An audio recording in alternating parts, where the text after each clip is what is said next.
नमस्ते लसफिया बोल्ला सबैजनालाई। आज हामी घुम्न गएको छौँ पठानतिर। यहाँतिर यति धेरै मन्दिरहरू छ, यति धेरै टेम्पलहरू छ, के भनौँ, कसलाई चाहिँ हेरौँ, कुन जग्गालाई हेरौँ थाहै भएन। मेरो दिमागमा बत्ती जाल्यो, यो मन्दिरहरू केबाट बनेको, कसरी बनेको भनेर। माथि गएर हेरेको चाल भने ढुङ्गाको थियो।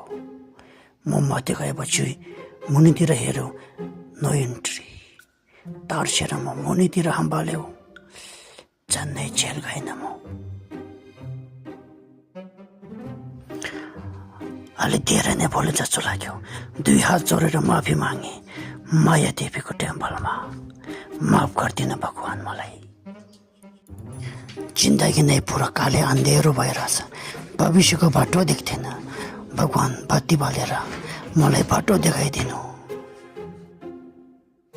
यताउता घुमेपछि मलाई तिर्खा लाग्यो। यहाँ आएर मैले पानी पियो। यहाँ पानी पिएपछि मलाई बालिन्साको याद आयो। बालिन्सा म जस्तै छ।